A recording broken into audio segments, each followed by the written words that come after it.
এবারে পুরো নারী ও শিশু কল্যাণ এবং সমাজ কল্যাণ দপ্তরের ভারপ্রাপ্ত মাননীয় মন্ত্রী শ্রীমতী অগ্নি মিত্রা পালকে অনুরোধ জানাবো তার বক্তব্য রাখার জন্য। সবাইকে নমস্কার জানাই এবং প্রথমেই ধন্যবাদ জানাই পশ্চিমবঙ্গের মাননীয় মুখ্যমন্ত্রী শুভেন্দু অধিকারী মহাশয়কে বাংলার লক্ষ লক্ষ মা বোনের কথা ভেবে আজকে অন্নপূর্ণা যোজনা তিনি চালু করছেন এবং 27 তারিখে আমরা ফর্ম দেওয়া শুরু করেছিলাম। আজ থেকে ডাইরেক্ট ব্যাংক ট্রান্সফার করে আমাদের যারা যারা অ্যাপ্লাই অলরেডি করে দিয়েছেন আজ থেকে ব্যাংকে টাকা ঢুকে যাবে।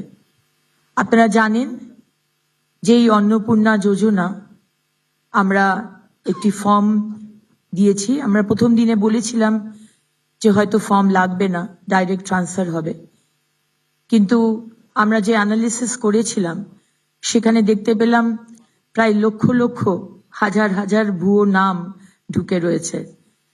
আমরা আগামী দিনেও অনেক যোজনা মা বোনেদের জন্য এবং ভাইদের জন্য নিয়ে আসব। সেই কারণে আমাদের যে ফর্মটা আমরা দিয়েছি এবং যে ফর্মটা আপনারা অলরেডি ভিডিওতে দেখতে পেলেন, আমাদের ব্লক অফিস, এসডিও অফিস, আমাদের এমএলএ অফিস, বিভিন্ন জায়গা থেকে ফর্ম দেওয়া হচ্ছে এবং আজ থেকে অনলাইনেও আপনারা ফর্ম ভরতে পারবেন, ডাউনলোড করতে পারবেন। সেখানে আপনারা দিয়ে আপনাদের যা যা ডিটেলস চাওয়া হচ্ছে সেখানে দিয়ে দেবেন এবং উইদিন 5-7 ডেজ এই টাকাটি আপনাদের ব্যাংকে ঢুকে যাবে।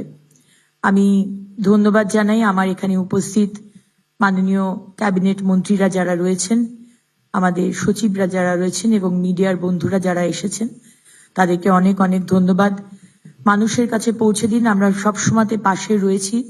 আমরা চাই যারা পাননি আজকে লাস্ট 15 বছর তারাও ফর্ম ফিল আপ করুন এবং প্রত্যেক মা বোন যারা এলিজিবল এবং যারা আমাদের ভারতবর্ষের নাগরিক তারা কিন্তু আগামী দিনে আমাদের এই অন্নপূর্ণা যোজনার সুবিধা পাবেন। অনেক ধন্যবাদ।